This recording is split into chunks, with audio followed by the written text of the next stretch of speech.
Eso que tenéis ahí a la derecha, esto que hay aquí, sería, digamos, ese equipo de bioimpedancia, ¿vale? Que normalmente ese es un equipo de bioimpedancia tetrapolar, coge 4 posiciones, cuesta 450 euros y habitualmente lo que se utiliza es que hay una descarga eléctrica que no se nota, es imperceptible, para que recorra el cuerpo.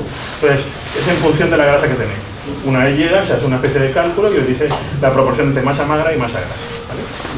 Esto que tenéis aquí, que es lo que llaman las pinzas famosas, ¿vale? Que son los lipocalibradores, es para medir lo que es la grasa subcutánea, ¿vale? Habitualmente se suele medir la grasa subcutánea tricipital, la bicipital, ¿vale? Una serie de medidas, porque habitualmente la grasa subcutánea os representa 1/3 de la grasa corporal total. Entonces, habitualmente, si un paciente va a perder peso, es muy curioso porque en las primeras semanas se pierde peso muy rápidamente, ¿vale? Eso es muy habitual, ¿vale? Pero el problema que hay es que si en esas primeras semanas que se pierde peso, no se pierde peso realmente, se pierde agua. Porque vuestro cuerpo está adaptado para que cuando vais perdiendo peso, lo primero que se va perdiendo es glucógeno, lo que te dice la masa muscular, ¿vale? Normalmente cuando el glucógeno se pierde, por cada gramo de glucógeno que perdéis 3 gramos de agua. Por lo tanto, la bajada en las primeras semanas es muy rápido, ¿vale? A partir de la segunda semana, si el procedimiento va bien y ya se ha perdido esa parte de glucógeno, se empieza a movilizar la grasa. Y entonces lo que es el pliegue tricipital con los lipocalibradores es lo que tiene sentido medir, ¿vale? Por lo tanto sería una herramienta como tal. Y luego tenéis herramientas un poco más sofisticadas que son las que se utilizan habitualmente, por ejemplo, para nutrición deportiva. La de arriba es un patímetro, ¿vale? Que es normalmente para medir lo que son las anchuras, por ejemplo, la anchura del codo. La anchura del codo se relaciona con la circunferencia braquial y eso se relaciona con la proporción de masa muscular, ¿vale? Entonces van un poco en este procedimiento, ¿vale? Lo que tenéis ahí abajo es lo que se denomina el antropómetro. Os miden, por ejemplo, la envergadura del cuerpo, sobre todo para deportiva, para comprobar si un deportista, por ejemplo, es, digamos, un deportista ideal. Hay una serie de tablas de referencia a nivel olímpico, entonces te dicen, por ejemplo, oye, pues mira, este deportista está en esta circunstancia como tal. Eso, aunque son de referencia, no sirven para nada, ¿vale? Porque, por ejemplo, imaginaros que hacéis las medidas antropométricas de Rafa Nadal y tenéis un problema, porque Rafa Nadal es zurdo. Todas las medidas se realizan en el brazo derecho. Entonces, habitualmente lo que se suele hacer es que se utilizan las medidas antropométricas, se mide el brazo derecho, pero en aquellos deportistas que son zurdos se les mide el izquierdo para comprobar cómo va la evolución de la masa muscular, ¿vale? Y es una herramienta complementaria, ¿vale? Por lo tanto, eso, digamos, serían las herramientas a utilizar, ¿vale?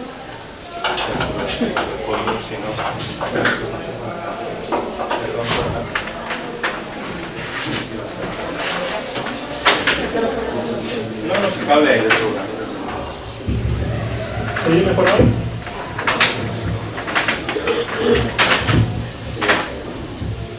Vale, pues esas son un poco lo que son las herramientas, ¿vale? Específicas que encontraréis en una clínica nutricional. ¿Qué es lo que suele aparecer normalmente cuando se va a una clínica? Que los pacientes que llegan a una clínica básicamente han pasado por otras clínicas en las cuales les ha fallado, según dicen ellos, ¿vale? Entonces ahí lo que pasa es que hay un efecto yo-yo, que es lo que se denomina normalmente en nutrición, porque lo que se espera de un paciente que vaya a perder peso es la imagen que tenéis aquí en verde.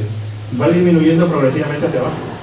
Pero en este tipo de pacientes lo que ocurre es que van fluctuando el peso, subiendo y bajando, y al final del tratamiento, o cuando se cansan, su peso es mayor de cuando entraron.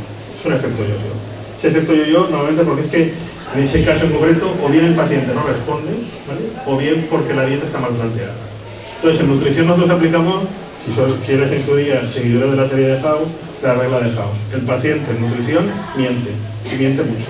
O sea, si os dice que está comiendo una magdalena pequeña, no es una magdalena pequeña, ¿vale? O sea, hay que intentar averiguar qué pasa, ¿vale? Eso significa que si yo aplico esto, el efecto yo tengo que buscar que el paciente entienda que puedo saltármelo de alguna manera, ¿vale? Y tengo que buscar un tratamiento en el cual el seguimiento, por ejemplo, sea semanal.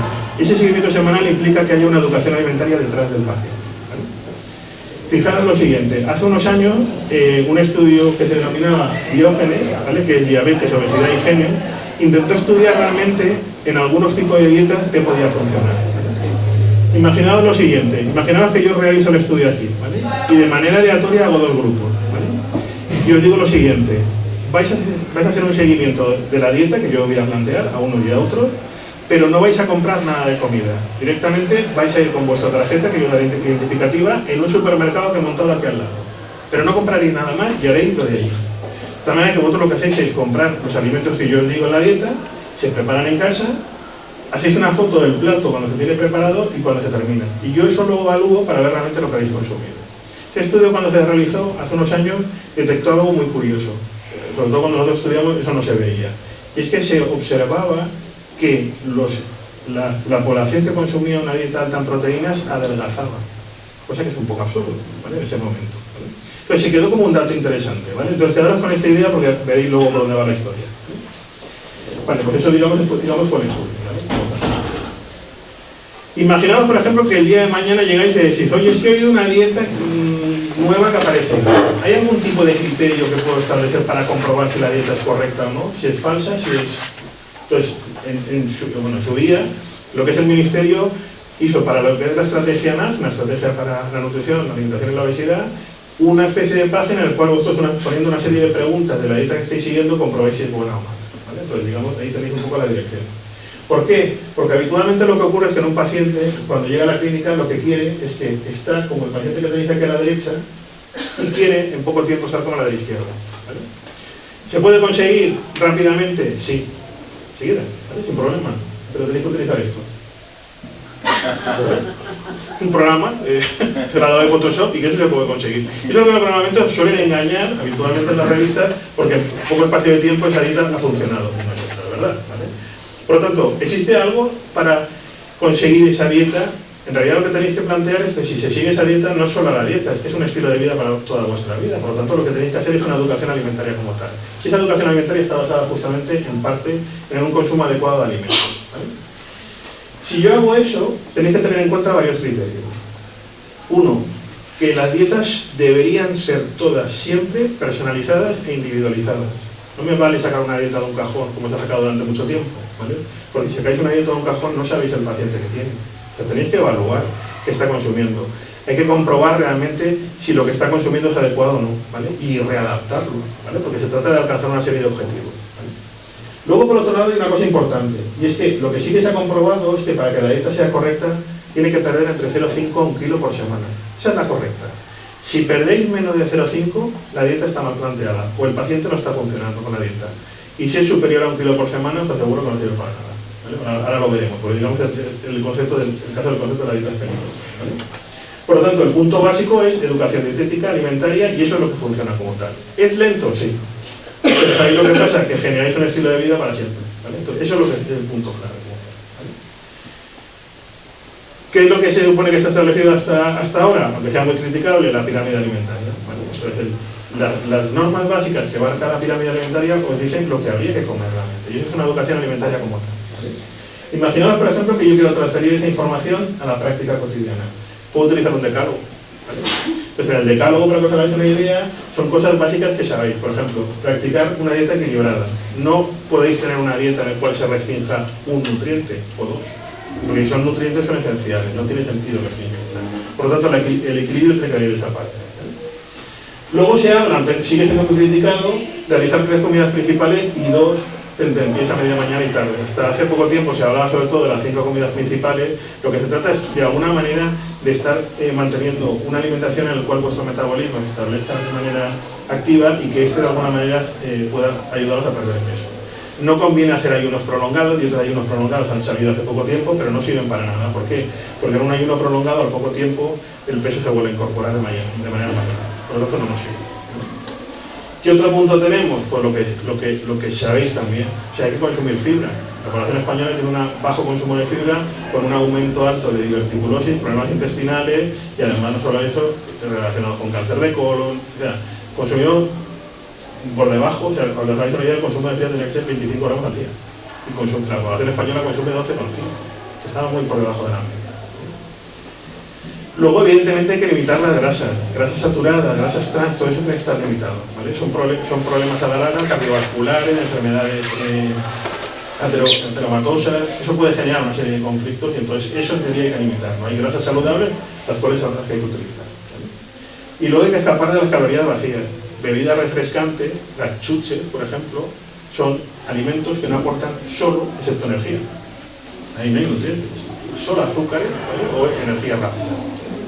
Calorías vacías hay que alejarse de ellas porque la OMS establece que debéis de consumir alrededor de un 10 a un 5% de azúcares simples al día. La población española consume 23% de azúcares simples. Por lo tanto, tiene una prevalencia de obesidad proporcional a lo que está consumiendo. Es un dato. Entonces, ahí no hay más margen de error. ¿Qué más sabéis? Pues hay que consumir, hay que cocinar ligero. Moderar los guisos, pesados, ¿vale? Intentar de alguna manera que cocinar con poco aceite, a la plancha, al horno, ¿vale? Pues bueno, pues todo esto que son cosas conocidas se saben. ¿Se siguen? No. ¿Por qué? Porque parece que tenemos miedo a seguir. 7, por importante, habitualmente el estilo de vida, a lo mejor de comer en un restaurante, lo que hay que buscar es dentro del restaurante combinaciones de alimentos. O sea, no es porque me voy a los más calóricos, sino si yo más o menos sé lo que tengo que consumir, pues yo intento buscar, por ejemplo, en el postre una fruta y combino con ensalada. O sea, cosas básicas, o sea, no irse a lo más pesado. Entonces, en este caso en concreto, hay que buscar esa alternativa. Es importante que tengáis en cuenta que el postre no sustituye a la fruta, es complementario. Por lo tanto, si yo consumo un postre, lo debo consumir de manera complementaria a la fruta en concreto. Como mucho, el consumo de frutas al día tendría que ser 5 al día, ¿vale? La población española consume 1,1. Es que no llegamos tampoco a la media. ¿Qué más tenéis? Que hay que beber mucha agua. Sobre todo en el caso de la población adulta y en vuestra edad, no hay del todo ese problema de hidratación, sí que nos lo encontramos en niños y en población anciana, ese problema de hidratación, sobre todo en periodo estival, y eso es normal, ¿vale? Por lo tanto, hay que controlar un poco ese consumo de agua. ¿Cuánto de consumo de agua hay que consumir?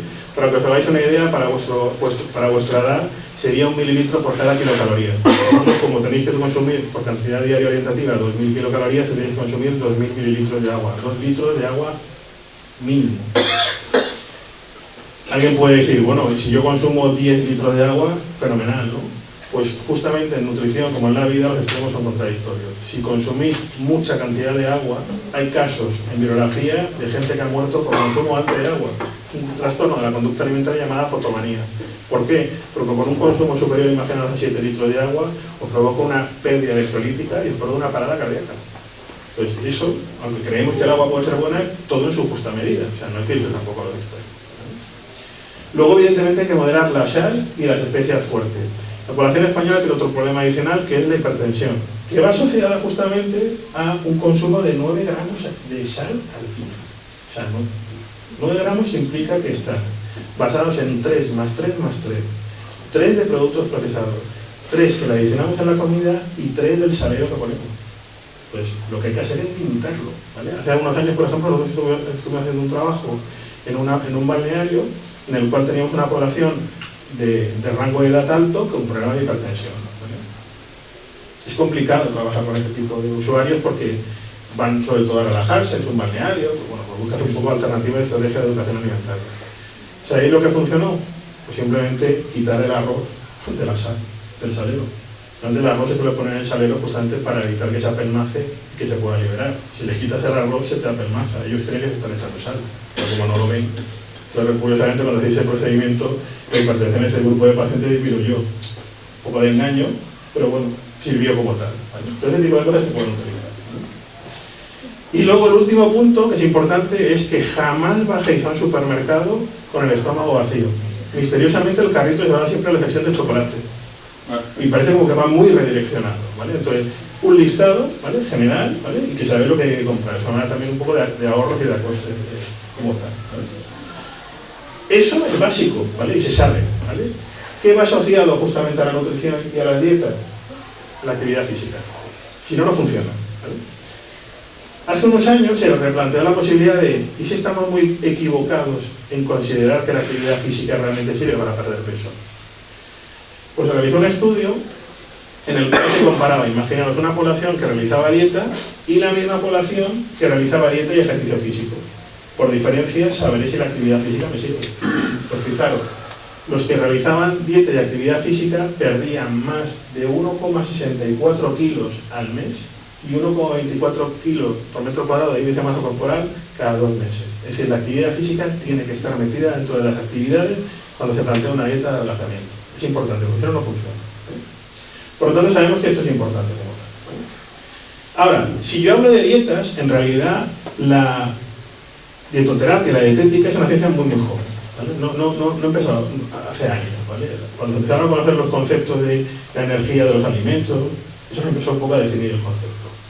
La primera dieta que se planteó fue la que tenéis aquí arriba. ¿vale? En el año 1898, esta persona no era ni médico ni nada, era un comerciante. Entonces, él publicó un pequeño libro en el cual decía que si masticabas los alimentos 40 veces antes de deglutirlos, los contabas, adelgazabas.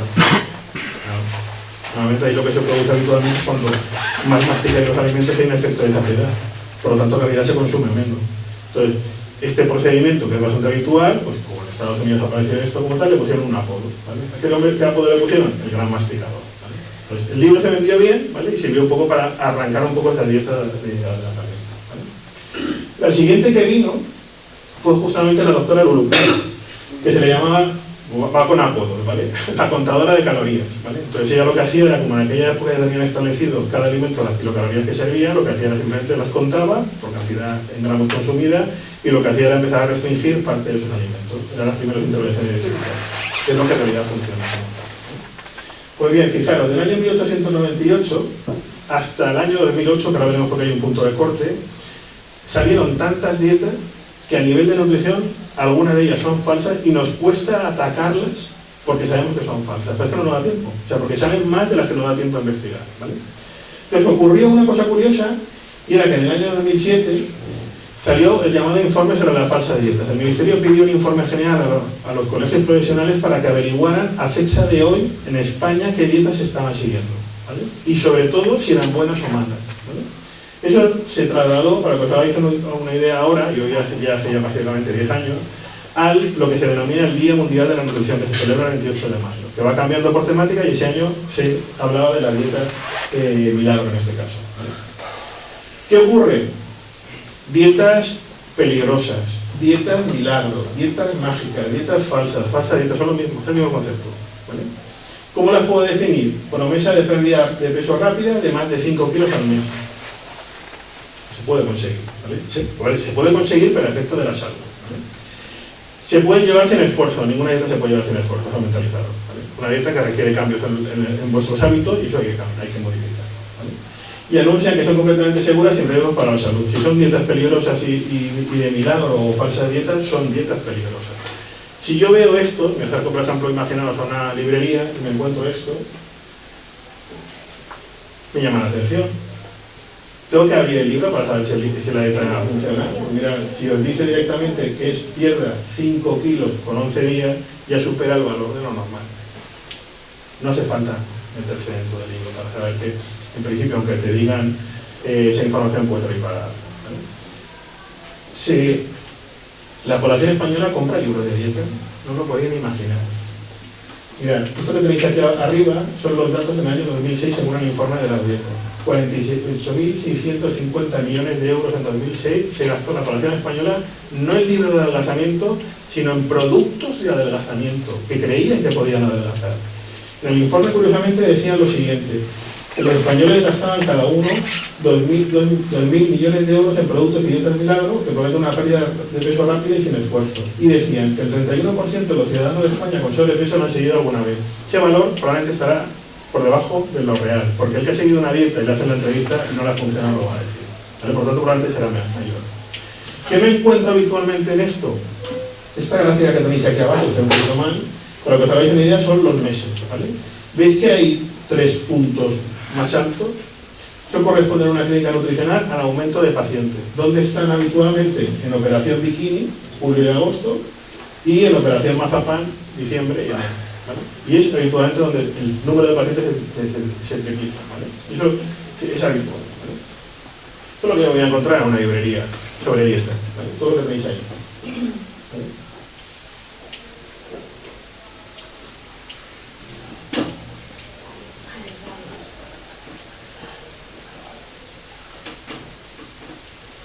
Una pregunta, esas dietas milagros, peligrosas y todo eso son malas para la salud, ¿no?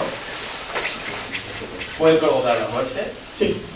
Ahora veremos los ¿Por qué no se les mete mano a esos libros? Porque en teoría el Ministerio tiene un observatorio de obesidad que tendría que encargarse de eso y no lo ha hecho. Desde el año 2008. O una de dos, porque el argumento es que tiene que haber un aval científico detrás para comprobar que si sale un libro nuevo hay que desmentirlo. Y es eso, si tú, por ejemplo, el nombre del libro le cambias el nombre de la dieta, tienes que estudiarlo. Entonces, para tener un aval científico tiene que estar publicado. Como el número de dietas que salen en el libro es tan amplio, no da tiempo a investigarlas todas. Entonces, el Ministerio asume una especie de criterio para que la gente no lo siga, pero no hace una intervención directa. Entonces, eso llama mucho la atención. Si yo tengo eso en cuenta, fijaros, no solamente me tengo que ir a una librería. Esto que tenéis aquí, ¿vale?, es un anuncio de internet que solía enviar, bueno, de correo electrónico que enviaron, en el cual nos decía lo siguiente: el coste normal de este libro es de $60, ¿vale? Ahora tienen la oportunidad de adquirirlo por solo 5. Envío por correo, datos bancarios, y te dice: cuidado con las invitaciones. Hay gente que por beneficios propios inventan textos y dietas falsas, las cuales pueden ser muy negativas para tu salud e incluso producir enfermedades.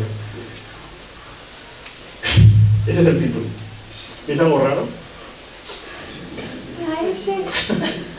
O sea, ni siquiera en el título del libro está bien puesto, existe, ¿vale? Entonces, este tipo de cosas, ¿vale?, ya dan de por sí a ser algo reacio frente a este tipo de información, ¿vale? Vale, ahora veamos los datos reales. ¿Cuánto compran los españoles el libro? 100 millones de ejemplares de libros se vendieron en la última década, entre el año 1998 y el año 2008, con un total de 22.268 millones de euros en libros de dietas, de los cuales el 98% no tienen bibliografía científica. Eso no puede ser, no tiene sentido hoy en día, ¿vale? O sea, lo que tiene sentido es que cuando tú pones una justificación en un libro, por mucho que sea divulgativo, toda la parte de atrás tenemos que poner la justificación bibliográfica. Otra cosa es que el autor se lo quiera leer, pero eso tiene que estar avalado, porque no me sirve que me digan que, oye, pues si sigues una dieta alta en proteínas y bajas en grasa, vas a adelgazar. Sí, pero justifícamelo con bibliografía. Si yo hago eso, actualmente, ¿qué tenemos como fuente de información no fiable? Pues estas 4. Internet puede ser un foro de desinformación completamente esencial, incluso los foros, ¿vale? Revistas y periódicos, lo que os planteaba al principio de la clase. Un peso ideal se consigue utilizando esta fórmula. Esto no sirve para nada, esa fórmula, ¿vale? O bien el vecino o la vecina que llega y dice: oye, mira, estoy siguiendo una dieta que me queda fenomenal, tenía una boda dentro de 4 días, me he quedado súper delgada. A ver, habrá algo más detrás, no es un libro o una dieta, porque habitualmente en las clínicas nutricionales, cuando el paciente se le daba originalmente lo que era el papel de la dieta, porque os hagáis una idea, siempre se quedaba pegado en el imán de la nevera, ¿vale? Y es la típica chulería de: mira, es que estoy siguiendo una dieta. No, es que no la estás siguiendo, es que no estás siguiendo ni siquiera los pasos. Entonces, ese tipo de cosas hay que intentar un poco de identificarlas. ¿Dónde tengo yo la fuente de información fiable? Las mismas. O sea, en Internet hay fuentes de información fiable por sociedades científicas, hay foros científicos, hay revistas y periódicos relativamente justificados con datos científicos, incluso el vecino o la vecina que igual es un dietista nutricionista, entonces os puede informar mejor, ¿vale?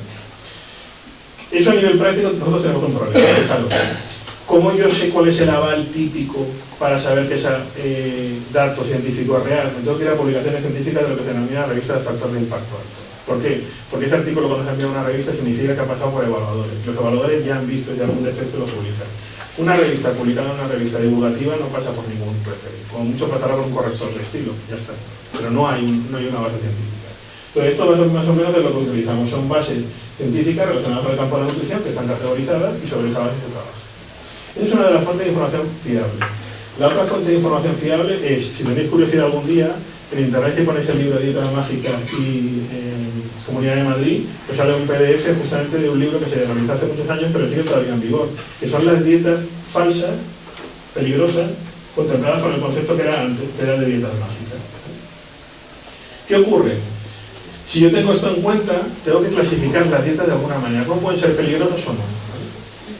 La primera de ellas son las que tenéis aquí.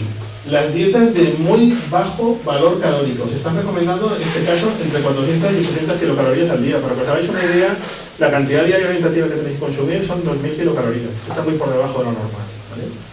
Si yo hablo de dietas de bajo valor calórico, estoy hablando de entre 800 a 1.000 kilocalorías al día.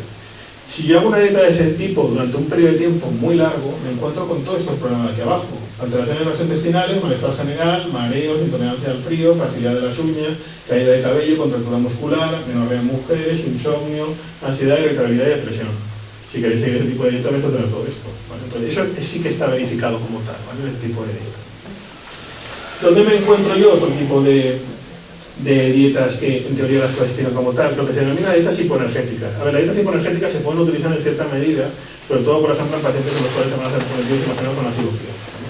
Que requieren bajar en cierta manera la parte del gasto energético. Pero es que además, estas podrían funcionar, pero en un periodo de tiempo muy corto. Si yo esto lo prolongo más de 2 meses, tener en cuenta que están consumiendo entre 1000 a 1200 kilocalorías al día. Realmente son 2000, es lo que planteaba. Pero este caso en concreto, si yo la siguiera en el tiempo, como mucho, da lugar a un aporte insuficiente a la larga de vitaminas y minerales, ¿vale? Por lo tanto, hay que tener en cuenta que esto no se puede seguir a la larga. Voy a hacer una dieta de arranque, pero luego hay que mantenerla. Luego tenéis las famosas monodietas. Son dietas en las cuales se consume a lo mejor un solo tipo de alimento. Pues la dieta de la alcachofa, la dieta de la sopa, la dieta de las uvas. O sea, eso es una...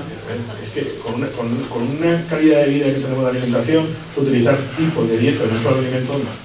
¿Qué pasa? Que la población sigue entendiendo el concepto del llamado concepto de superalimento. Piensan que hay alimentos que son extremadamente buenísimos y que si lo consume le van a adelgazar, porque hay una sustancia extremadamente rara dentro que le va a producir ese adelgazamiento.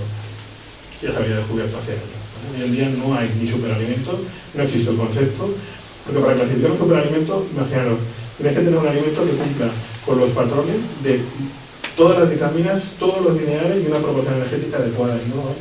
Es que no existe como tal, ¿vale? Por lo tanto, que se oiga el concepto, sí. Que se utilice una dieta con un solo nombre es habitual, pero es que no funciona para nada, ¿vale? ¿Qué ocurre con este tipo de dietas? Pues evidentemente es aburrida. Realmente comiendo alcachofa durante 3 meses, pues mira, estaban hartos, ¿vale? Entonces no tiene sentido común. Luego están desequilibradas porque evidentemente al consumir un solo tipo de alimento vas a tener una baja proporción de otros nutrientes, puesto que será rico en unos nutrientes, pero será pobre en otros. Por lo tanto, eso también es un punto importante, ¿vale? Y luego son carentes de base científica. No encontráis ninguna publicación en la bibliografía en el cual os diga que, por ejemplo, la dieta de la alcachofa funciona. O sea, como mucho existe, voy a contradecirla, pero no existe una justificación normal, ¿vale? Y luego se ha observado que en algunos pacientes producen trastornos digestivos y psíquicos. O sea, al final es que acaban tan obsesionados por consumir ese tipo de alimentos que si no lo encuentran, acaban desesperados, ¿vale? Entonces, no se trata de llegar a una circunstancia en la cual el paciente llega a ese punto. Luego tenéis lo que son las dietas ricas en hidrato de carbono. Es decir, para que os hagáis una idea, si la recomendación a nivel de la población española, estamos hablando que el porcentaje de hidrato de carbono es entre un 50 y un 55%, de grasas es entre un 30 y un 35%, el 25% es el consumo de carbohidratos en aceite de oliva virgen, y el resto en proteínas, la proporción sería que en el consumo de hidrato de carbono yo supero el 60% de hidrato de carbono, ¿vale? Este tipo de dietas son las que más o menos podéis tener aquí. Y pues así antes que se le llama, de la piña, dieta detox, del arroz integral. Vale, si yo sigo esa dieta tengo un problema adicional. Si yo consumo alta proporción de hidrato de carbono, el resto de los nutrientes los bajo. Vale, entonces lo que está claro es que habrá riesgo de carencia de ácidos grasos esenciales, de vitaminas liposolubles y de proteínas, ¿vale? Y eso va a generar, entre otras cosas, pues, problemas musculares, problemas digestivos, una serie de circunstancias que entran en cuenta.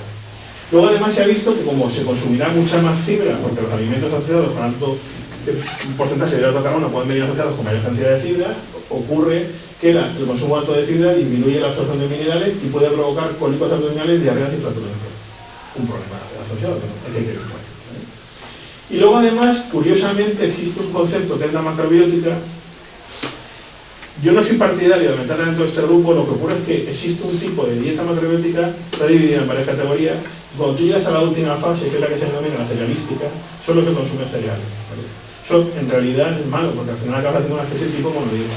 Pero lo que se ha observado en la macrobiótica, tipo cerealística, es que es una dieta hipocalórica, hipoproteica y baja en grasa. Pérdida de masa muscular, descenso de la presión arterial e incluso para arritmias cardíacas y muerte. Hay 2 casos de bibliografía solo en el cual una persona, bueno, pues a varias personas que han consumido una dieta macrobiótica cerealística han fallecido, ¿vale? A lo mejor habría que indagar, a lo mejor si hay algo más detrás, pero bueno, independientemente se considera una dieta a limitar como tal. ¿Cuáles son las que tienen más éxito, por alguna manera de decirlo? Las dietas pobres en hidrato de carbono y ricas en grasas y proteínas, ¿vale? La típica se hace muy poco tiempo, la dieta de Dukan, ¿vale? Que era la más famosa de todas. Anterior a Dukan estaba la de Montignac, ¿vale? Una serie de tal, y la de Atkins, que ha sido, digamos, la ideal durante muchísimo tiempo en Estados Unidos. Esto en realidad lo que consiste es que, para que os hagáis una idea, vamos a la de Atkins, que es la que da más juego. La de Atkins en concreto fue un investigador que en Estados Unidos en la década de los 50, haciendo una búsqueda bibliográfica, lee un artículo en el cual hay una especie de tratamiento de adelgazamiento utilizando una dieta alta en grasa, ¿vale? Pues Atkins lo que hace es que la propuesta suya es que se limiten completamente los hidratos de carbono. O sea, si la recomendación es del 50-55%, él no digo que lo dejara al 0% porque es absurdo, no se puede llegar, pero limitado completamente, ¿vale? Cuando Atkins monta el libro y monta sus clínicas, ¿vale? Porque luego se convierte en una especie de franquicia, hay una cosa muy curiosa porque en el caso de cuando se le entrevistaba, él decía que la dieta es muy sencilla de seguir. Es no cuentes calorías, pasa, inflate a grasas y proteínas y adelgazarás, ¿vale? La época en la cual sale eso es en el momento en que se está poniendo en marcha, o que ya se empiezan a obtener resultados del concepto del estudio de la dieta mediterránea de los 7 países, que es contradictoria completamente a la dieta de Atkins, ¿vale? Entonces se genera una guerra, ¿vale?, interna en Estados Unidos entre Atkins y el grupo de los dietistas clásicos, como tal, que se lo llaman, ¿vale? Los dietistas clásicos realmente llegan al punto clave de decir, lo tenemos fácil para acabar con él, porque es que atenta contra todos los principios. Vamos a empezar a hacer esto, ¿sí? Cada estudio que realizan con la dieta de Atkins comprueban que realmente la dieta de Atkins sigue funcionando. Y funciona, y funciona, y pasan años, y pasan décadas, ¿vale? Y hay un momento determinado en el cual se observa que el punto clave está entre lo que se está consumiendo, es decir, entre la dieta alta de grasa y en proteínas, ¿vale? Es el punto clave. ¿Qué ocurre? Para que os hagáis una idea, si yo sigo este tipo de dieta, lo que observo es que me encuentro, en teoría, elevación de los niveles de colesterol, triglicéridos y ácido úrico. Se pierde proteína muscular y visceral, falta de fibra y estreñimiento, y hay exceso de acetona y cuerpo cetónico. Este es el más típico de la dieta de Atkins, porque el paciente huele a acetona, porque al no tener glucosa, tiene que generar un carburante de elección de la célula, el siguiente que son los cuerpos cetónicos. Por tanto, arranca con los cuerpos cetónicos, y el paciente desprende esa acetona, se huele, ¿vale? ¿Qué ocurre? Esta es la proporción que plantea Atkins en su libro. Un 67% de grasa frente al 30-35%, un 30% de proteínas frente a un 15% y un 3% de hidrato de carbono frente a un 50-55%. ¿Qué ocurre? En realidad lo que plantea Atkins es que si yo tengo la base de la pirámide es arrancarla completamente, porque la base de la pirámide son los hidratos de carbono. Entonces genera una especie de concepto nuevo. La cuestión es que hay un punto curioso, y es que cuando Atkins todavía vivía, ¿vale?, curiosamente su dieta sigue funcionando y además se expande de manera extensible por todo Estados Unidos, ¿vale? ¿Qué ocurre? Que incluso se hace una comparativa y se verifica realmente que funciona. Entonces ocurre algo muy raro. Atkins fallece, ¿vale? Él vivía en Nueva York, sale de Nueva York y curiosamente cuando sale se resbala, ¿vale? Había como una pequeña capa de hielo y se resbala. Entonces se da un golpe en la cabeza y se lo lleva, está en el hospital y al cabo de 3 o 4 días fallece, ¿vale? Y entonces es la época, esa época realmente estamos hablando del año 2001, o sea, es una época en la cual empiezan a salir parte de los bulos de nutrición en una internet que empezaba a funcionar, ¿vale? Entonces uno de los primeros bulos que empezaban a funcionar era que decían que cómo es posible que Atkins tenía su dieta, hubiera fallecido con 98 kilos de peso. Tenía sentido, ¿vale? Y eso sale publicado, según dicen, en una columna editorial del Wall Street Journal, ¿vale?, la que tenéis aquí, ¿vale? Entonces, en ese momento lo que nosotros hacemos, porque nosotros teníamos intención de trabajar justamente en mitos alimentarios, es localizar la columna del Wall Street Journal a ver realmente qué decía, ¿vale?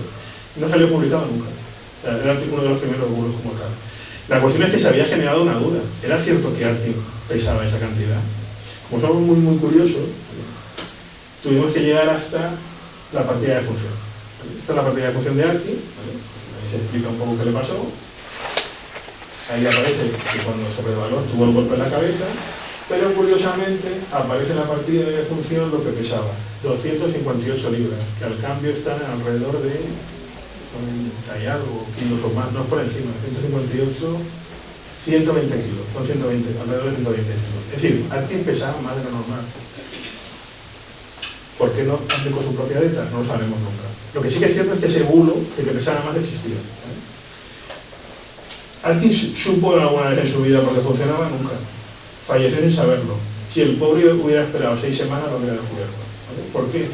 Porque ocurre algo muy curioso que en la historia de la nutrición nuestra en España pasa muy desapercibido, pero pasa lo siguiente. Este investigador que tenéis aquí abajo, Arastro, hace el estudio porque llega a un punto en el cual ya sabe dónde está el punto clave. Cuando nosotros estudiábamos nos decían, probablemente la dieta de Atkins funcionará, pero como es una dieta de altas grasas y en proteínas, probablemente serán las grasas las que sacien, ¿vale? Porque es lo habitual, lo que se pensaba hasta ahora, ¿vale? ¿Qué ocurre? Que Arastro hace ya el estudio definitivo. Coge un grupo de población, lo distribuye para que consuma una dieta alta en grasa y otro una dieta alta en proteína. Y hace un seguimiento para ver qué le pasa a sus pacientes, ¿vale? Su dato es tan curioso que descubren que realmente no son las grasas las que sacian, son las proteínas, porque observa que en el grupo de población que consume una dieta alta en proteína, en realidad están consumiendo menos kilocalorías. ¿Por qué? Porque como les hacen, consumen menos. Que llega al punto clave, ese fue un punto de inflexión importante en la parte de la dieta. ¿Qué ocurrió? Aparece al cabo de 2 meses de salir esta publicación, este producto que tenéis aquí, Vitaline, que es Aciactil, ¿vale? Que es la marca comercial que estaba puesta. Y en el producto de Danone aparece que un alto contenido en proteínas produce un efecto saciante y la fibra prolonga esa sensación de plenitud.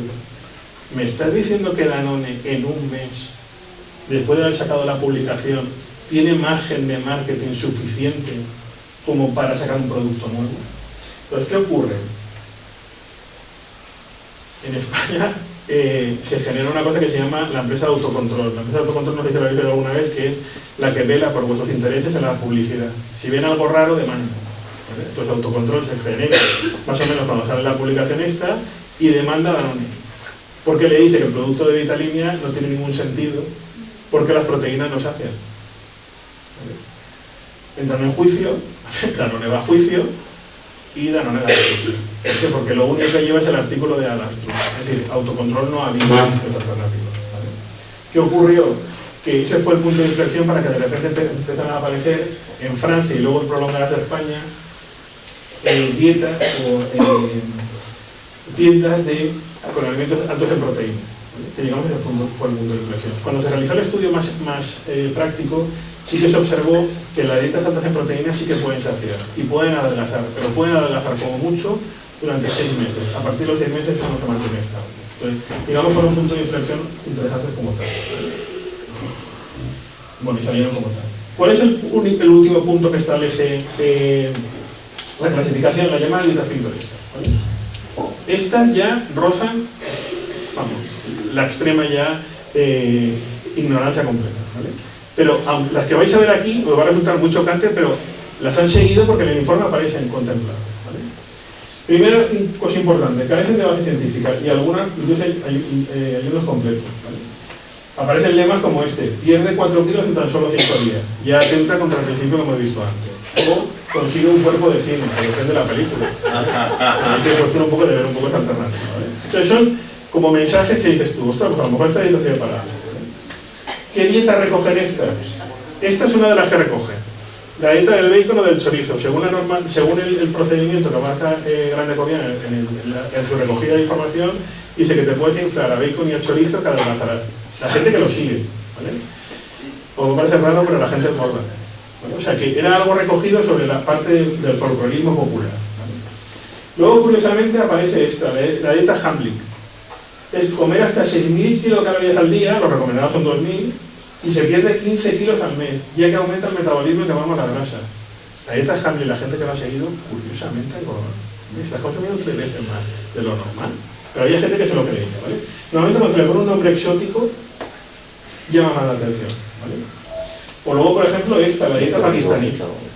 La dieta pakistaní te decía, no consistía en nada de alimentación, es un brazalete de hilo en el brazo que estimularía unos centros nerviosos que emiten influjos al tiroides y a las cápsulas suprarrenales que evitan el engorde. Entonces tú te colocas la cinta, te inflas a comer y se supone que adelgaza. Pues, curiosamente la gente que lo hacía engordaba. Que son cosas obvias, ¿vale? Entonces, cuando Grande Cobian lo recoge, lo que dice es que no me estoy creyendo que lo están haciendo, pero es que la gente no lo está contando, está cierto que lo sigue como tal, ¿vale? ¿Qué detecta en la dieta pintoresca? Pues por ejemplo detecta esta, de la dieta del calendario, dice en la que cada día solo se pueden comer alimentos cuyo nombre empieza por una determinada letra. Vale, pues imaginaros por ejemplo que empiezo con el rojo de pasapalabra, ¿vale? Y hoy empiezo a imaginaros con la letra P. Tendría que comer todo lo que empieza con P. Panceta, pulpo, patatas, pan, tal, ¿vale? Si llego a la W tengo ayuno. ¿Vale? Entonces es una estrategia absurda, ¿vale? Que no tiene una base científica, ¿vale? Entonces ese tipo de cosas podemos hacer, ¿vale? Luego él recoge, curiosamente, la cronodieta, dieta del biorritmo. Hoy en día está un poco más modificada, pero para que se hagan una idea, el punto clave es que el libro se considera dietas pintorescas porque dicen que están prohibidas las frutas y los azúcares a partir de las 5 de la tarde, hora desde que se pueden tomar proteínas. Ese concepto no tiene sentido. O sea, el cuerpo le da igual la hora que sea. O sea, su metabolismo está adaptado como tal, ¿vale? Solamente con poner ese dato ahí se clasificó como dieta pintoresca, ¿vale? Luego tiene la dieta mental.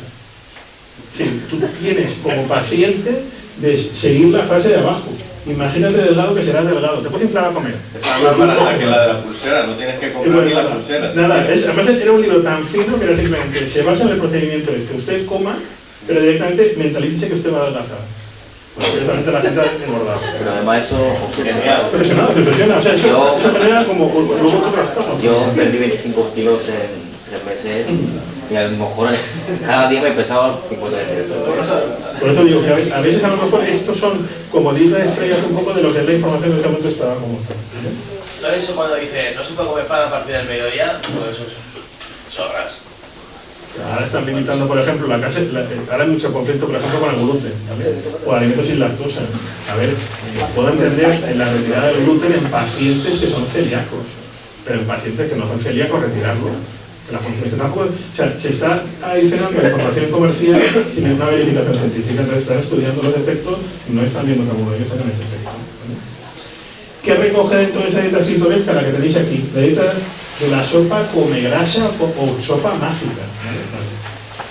Se prohíbe la mezcla de hidratos de carbono con proteínas, pero con un añadido. Es decir, aquí empieza ya a meter la cuña de no mezclar alimentos, que es el concepto de la dieta disociada. El cuerpo está adaptado para cualquier tipo de alimento y tiene los enzimas necesarios, o sea, no tiene que restringir uno por otro, ¿vale? Luego te dice que esta dieta tienes que consumir 2 platos de sopa, pero ¿qué tiene la sopa? Tomate, repollo, pimientos y mucho apio, todo diurético. Claro que no es agua, claro, pero es que no sopa come grasa, es sopa diurética, ¿vale? Ese tipo de dieta, incluso la clasifican aquí, promete pérdida de 5 kilos por semana, reduce el colesterol, rebaja el ácido úrico y elimina líquidos acumulados. Para que os hagáis una dieta, es una dieta hipocalórica y nada equilibrada en nutrientes. Es decir, que lo sigue durante más de un mes y medio, tiene una pérdida de vitaminas y de nutrientes, asociados a pérdida muscular, roturas musculares, una serie de problemas asociados en ese sentido. Luego esta, la dieta de la chística, que no se conoce como tal, que se le llamaba la dieta de las ansiosas, o dieta de Latinoamérica, o de la antiobesidad. Esta, la verdad, cuando arrancó estaba bien, porque te decían, sigue la dieta de lunes a viernes, el fin de semana lo que quieras. La gente decía, ostras, fenomenal, ¿vale? La idea estaba bien, pero hay un punto concreto del libro en el cual se clasifica como dieta pintoresca porque dice que el autor dice, hay una extraña teoría sobre la ingesta del agua en el cual te dice que la sed es la señal con el cual te indica el cuerpo que has comido lo suficiente. No tiene ni idea de fisiología. Es decir, si tienes sed, mecanismo es otro concepto distinto y no tiene nada que ver con que has comido lo suficiente. Por lo tanto, al meter esa cuña ahí en el libro, directamente dentro, ¿vale? Está teniendo mucho éxito, sobre todo en la parte analizada. Luego tenéis la dieta de los colores. Esta era curiosa. La dieta empezaba en la papelería, ¿vale? Entonces vosotros tenéis que ir a la papelería, ¿vale? Y tenéis que pedir cartulinas de colores, ¿vale? Entonces llegáis a vuestra casa, cogéis las cartulinas de colores y las hacéis, por ejemplo, en cuadritos chiquititos, ¿vale? Cogéis muchos colores y le poníais en el extremo de la cartulina un clic. De manera que lo podéis abrir en abanico, ¿vale? Esa cartulina vosotros la dejabais en la mesita de noche. Pues al día siguiente, cuando te levantabas, según la numerología metafísica, que no es una ciencia, ¿vale? Dependiendo del color que te haga vibrar esa mañana, tienes que consumir alimentos de ese color. Cada día, según la numerología metafísica, la ciencia que no tenemos sentido, dice cada día vibramos con un color determinado y ese día es el que hay que utilizar para alimentarlo. Si ese día os levantáis y aparece color negro, claro, de repente lo que ocurre es que como vibráis en teoría por cada color, empiezan a ver como ayunos prolongados, es un efecto yo-yo. Es decir, y eso genera un problema, un conflicto psicológico importante. Por lo tanto, eso no tiene ningún sentido, ¿vale? Por lo mismo, ahí aparece incluso dentro del libro la tabla para decir, oye, pues si son de color amarillo, tienes que consumir estos alimentos, ¿vale? Y lo siguiente, color amarillo, verde, rojo, lo que sea, ¿vale? Luego aparece esta, ¿vale? La dieta del ajo. La dieta del ajo, originalmente cuando salió se pensó, ostras, es un tipo de monodieta, que me parece como el ajo, ¿vale? Pero curiosamente la dieta del ajo no tiene nada que ver con el consumo del ajo. El libro te dice, coge un diente de ajo pelado, ¿vale? El diente del ajo pelado te lo pones en el ombligo. Al pairo, porque todos tenemos el ombligo igual, ¿vale? Pero bueno, te lo pones en el ombligo y tú comes. En el instante en que comas y el ajo salte, para de comer.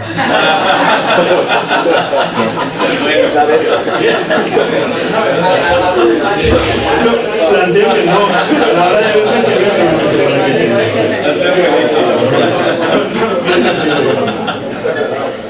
luego tenéis esta concreta. Esta que tenéis aquí, hace mucho tiempo, ¿vale? Una serie en España que era la serie de Dallas, ¿vale? Y Dallas tenía una actriz que era Victoria Principal. Normalmente las dietas van asociadas, os digo, a nombres raros o a actrices conocidas como Victoria Principal era muy conocida, entonces se generó el libro que tienen aquí en medio, ¿vale? Que es el de ella. Pero curiosamente, ella planteaba que se tenía que consumir entre 4 a 5, o sea, podías perder entre 4 a 5 kilos por semana, ya se establece la ruptura de lo que hemos visto al principio. Está a base de ensaladas, no está mal, pero tú no puedes decir que a base de ensaladas puedes perder ese peso. Curiosamente, el señor que tienen aquí abajo es el padre de la nutrición en España, que es Grande Cobian, y él, en el documento del trabajo, dice: su autora, una conocida actriz de cine cuyos conocimientos en nutrición desconocemos, evidentemente, dice que nunca hay que realizar la dieta durante la menstruación. ¿Qué tiene que ver eso con la alimentación? En fin, que no hay ninguna relación, ¿no? Bueno, pues curiosamente esto, que fue un libro que se vendió como churro, en una época en la cual no habían datos tan reales como los de ahora, curiosamente, en el año 2006 aparece un libro que es este que tenéis aquí, La dieta bikini, que es igual, letra a letra, que el de Victoria Principal. Lo mismo, ¿vale? Porque eso es habitual, se va cambiando el concepto, ¿vale? Por lo tanto, ambas forman parte del concepto de dietas pintorescas, ¿vale? Luego aparece la dieta de Beverly Hills, ¿vale? Que es la autora que tenéis ahí en la foto. Podéis quedar tan delgada como ella, ¿vale? Da miedo. Vosotros la veíais y decía, además esto era la típica dieta de Beverly Hills que decían que lo hacen muchas actrices y tal, porque está en una zona en concreto como tal. Vale, vamos a ver qué tiene. La autora dice: los 10 primeros días solo se ingiere papaya, piña o tamarindo, en crudo o en zumo. Si sobrevives, ¿vale? El siguiente paso es que tienes que, superado el 10º día de la dieta, se pueden añadir otros alimentos como maíz, pan y mantequilla. Y de proteínas te olvidas al día 19. Absurdo, pero a mano poder. Puedes comer mantequilla, pero no puedes comer. Claro, de hecho vas combinando cosas absurdas, no tiene sentido. Pero lo más curioso del caso, que ya rompe la estructura del libro, os dice, agarraros, ¿eh? La absorción de unos alimentos solo si se produce si se acompaña de otros ricos en enzimas y ácido clorhídrico. El ácido clorhídrico es corrosivo. El único ácido clorhídrico que tenemos en el organismo fisiológicamente es el del estómago. O sea, yo lo que busco son alimentos con ácido clorhídrico, no lo voy a encontrar, a ver, lo digo yo, ¿vale? Pero tiene sentido, ¿vale? Y es lo que ella justifica, es que lo tienen algunas frutas tropicales. Vale, pues los que sobreviven a la dieta tienen que hacerlo durante 6 semanas, ¿vale? No tiene sentido. ¿Qué hacen cuando sale este libro? La Asociación Médica Americana dice que es la peor opción entre la dieta rápida. Además de ocasionar diarrea, es deficiente en proteínas, desgasta músculos y tejidos vitales, y es deficitaria en minerales y vitaminas, por lo tanto, a descartar como tal. Luego aparece esta, claro, lo que planteaba. Aparecen nombres que en su momento a lo mejor eran conocidas. La dieta de Erna Caliza era una antigua bailarina, que no se la conocen ahora nunca, ¿vale? Luego cambió la dieta de la bailarina Margaret, otra bailarina, ¿vale? Tampoco es conocida. ¿Qué sería esta dieta? Con el consumo de alimentos con alto contenido en calorías y mucho alcohol se puede adelgazar. Es una dieta de por puntos, eficaz, divertida y alcohólica. Si es alcohólica va a ser divertida, ¿vale? Entonces, tiene sentido ese tipo de dieta, ¿vale? Esto además tiene otro factor interesante. Si tú tomas una dieta rica en alcohol, lo que estás aportando son 7 kilocalorías por gramo de alcohol. Eso significa que aporta el punto intermedio entre las proteínas, hidrato de carbono y los lípidos. Entonces, empiezas a restringir macronutrientes, por lo tanto, es deficitario como tal. Y luego tenéis esta de aquí abajo, esta de Rafaela Carrà, la de la derecha, ¿vale? Que es igual a la dieta de Beverly Hills adaptada a España, ¿vale? No. O sea, se hicieron como adaptaciones, ya van cambiando como tal, ¿vale? Pues eso, digamos, es un poco el concepto general, ¿no? De ese tipo de dieta, ¿vale? ¿Qué ocurre? Y ya, digamos, para terminar. Dentro de la dieta pintoresca hay un dato curioso, que igual lo habéis oído alguna vez, cuando a lo mejor veis alguna farmacia os dicen: hay un tipo de test que podéis hacer para ver las intolerancias alimentarias que tenéis, ¿vale? Que aparece como anunciado como tal. Los test de intolerancia alimentaria no genéticos son estos. Para que os hagáis una idea, cuestan entre 450 y 600 euros por análisis, ¿vale? Cuando empezaron a salir los test de Alcat, la gente se lo hacía como churro. Si algún día se os ocurre hacerlo, yo os digo que no gastéis ni el dinero, porque no sirve para nada. El test de Alcat lo que dice es lo siguiente: se coge una muestra de sangre, esa muestra de sangre se vierte sobre 100 extractos de alimentos y 20 colorantes, y aquellos que den una reacción de inmunoglobulina alterada, se supone que ese alimento hay que restringirlo. Entonces, cuando la gente le daba el informe, le decía: tiene usted que restringir el tomate y la gamba. A ver. En la Facultad de Farmacia, cuando hicimos este tema en concreto, se le invitó al del test de Alcat que viniera a una mesa redonda, no vino, ¿vale? Sobre todo porque no lo tenía claro, ¿vale? Pero ya os voy a justificar por qué no tiene ningún sentido ese análisis en concreto. ¿Vosotros creéis realmente que con lo que consumís, lo que llega en sangre, va a haber un extracto de alimento? Los alimentos se degradan en el sistema digestivo, lo que entrarán son los nutrientes, no entra el extracto digestivo, no entra el extracto alimentario. Claro, si yo vierto un extracto alimentario sobre la sangre, pueden ser que me dé reacciones independientes. Eso significa que no sirve para nada, ¿vale? Por tanto, el test de Alcat es una cuestión que hay que evitar. Sí que hay otro tipo de test que pueden ser genéticos, hay una posible relación, eso sí, ¿vale? Pero en el resto no, ¿vale? Bueno, pues esto era un pequeño resumen así muy rápido de las dietas peligrosas como esta. ¿Tenéis alguna duda? Yo quería preguntar una cosa. Todos los días pregunto, entonces... No, es por ejemplo a veces las recomendaciones que hacen de la fruta obviamente es muy saludable, pero que te puedan decir, pero quizá después de una comida no es interesante comer fruta, mejor a media tarde, o que hay decir eso. A ver, de lo que hemos recogido nosotros trabajamos en la clínica nutricional de la Universidad de Valencia, ¿vale? Y ahí hay alrededor de 3.500 pacientes. Esta pregunta es muy habitual entre los pacientes. El concepto que ellos, cuando yo se lo pregunto a ellos, habitualmente lo que me dicen es que creemos que fermentan el estómago. Por eso me genera un malestar en el estómago como tal. Entonces, hay dos conceptos: o gente que piensa que fermenta en el estómago, no fermenta en el estómago. O sea, la fermentación como mucho se produciría en el colon, ¿vale?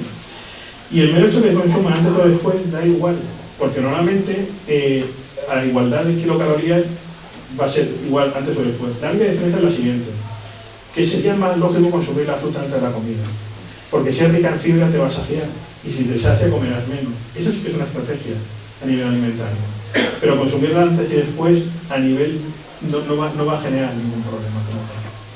O sea, hay gente que a lo mejor puede ser que a lo mejor tenga problemas digestivos, a lo mejor que relaciona con la fruta, pero lo que está claro es que a veces determinadas frutas favorecen la absorción de determinados nutrientes. Habitualmente, por ejemplo, en el caso de las lentejas con alta absorción de hierro, tú lo que necesitas es que para absorber mayor cantidad de hierro tienes que tener un ambiente ácido. Hay gente que las lentejas se las consume con vinagre, que es ácido acético. Si tú en esa comida además adicionas ácido ascórbico en formato de vitamina C, en una naranja, directamente lo que hace es que aumenta la absorción de hierro. Entonces hay que verlo todo en su conjunto. Pero que en ese caso daría igual. O sea, quiero decir, si aportas fibra, como mucho te vas a hacer antes. ¿Y las dietas cetogénicas? Es un poco nuevo. La de proteínas es la misma, sería el mismo concepto. La dieta cetogénica, por definición, va a generar cuerpo cetónico. Entonces, habitualmente eso lo que hace es que el cuerpo necesita obtener energía de cualquier lugar. Entonces, va a transformar, al no tener glucosa, la formación de cuerpo cetónico. Eso lo que se ha visto es que el paciente, aparte de que huele a cetona, genera un conflicto celular, porque realmente el cuerpo no puede mantener la base de cuerpos cetónicos todo el tiempo. Es cierto que va a adelgazar, porque la movilización de cuerpos cetónicos moviliza grasa, esto está claro. Pero a la larga no tiene un sentido favorable para hacerlo.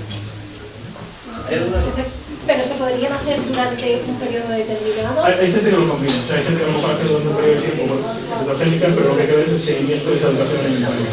Porque igual el paciente está entendiendo que tendría que hacer siempre el seguimiento de la cetogénica. Xavi, hay algunas dietas que dicen que no puedes comer fruta por la noche. ¿Se puede comer fruta por la noche? O sea, la recomendación habitualmente es que se coman 5 frutas al día. Y habitualmente, si incluso lo lógico es que nuestra alimentación tiene un problema en España y en el resto del mundo. Y es que el procedimiento para consumir sería desayunar como un rey, comer como un príncipe y cenar como un mendigo. Nuestra comida es al revés. O sea, las cenas son tan copiosas que la gente se encuentra, cuando se acuesta, cansada porque no ha hecho la digestión, descansa mal, y entonces eso va generando una serie de conflictos que a la larga puede generar mayor cantidad de obesidad. Entonces, en el caso del consumo de fruta por la noche, la cuestión es combinarla. Si tú a lo mejor que llega por la noche y consumir a lo mejor, imagínate, 2 piezas de fruta, ideal, no habría problema. Pero la idea es intentar bajar las kilocalorías de la cena, porque es donde tenemos el mayor porcentaje de consumo energético al día. En España, por ejemplo, según los datos de de la estrategia NAF establece alrededor de entre un 30 al 40% el valor energético de las cenas, cuando en realidad tendría que ser la mitad. Claro, está muy descompensado, pero es cierto que el estilo de vida que tampoco te deja consumir de otra manera distinta. Entonces eso hay que verlo. La primera es que llega un poco tarde, ¿ahí bien identificar ese Yo a fecha de hoy yo diría que no. Hace unos años lo explicaba, ¿vale? Es cierto, por ejemplo, que eso es un conflicto entre, digamos, lo que es la nutrición clásica y, digamos, los nuevos grupos de, lo que son los dietistas nuestros de base, los cuales abogan porque las 5 comidas al día no son del todo esenciales. A fecha de hoy, como hay una especie de ambigüedad, por tendencia se suele utilizar ver el paciente que consume y adaptarlo.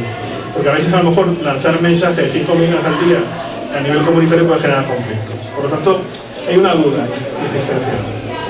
Y ahora pregunté, si hay identificado los beneficios de una dieta ¿Con ayuno? Vale, la dieta del ayuno intermitente, o la que se utiliza habitualmente, en los últimos años empezó a tener bastante éxito. Se basa en un libro publicado por una autora de nutrición, en el cual se ha metido incluso parte de la paleodieta, porque entra como varios conceptos. Y en el caso del ayuno intermitente, lo que hace es que dice que consumes 3 días de manera normal, imagínate, y haces un ayuno que no llega a ser un ayuno, porque realmente tu consumo de kilocalorías lo bajas a 500. Entonces lo que se observa es que en esas fluctuaciones el cuerpo empieza a perder peso.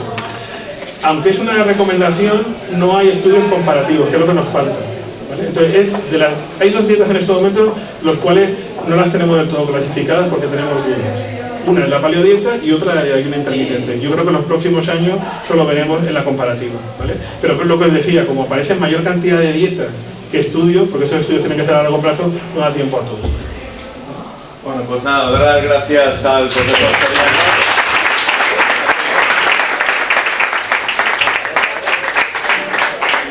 Lo invitaremos en otra ocasión. Bueno.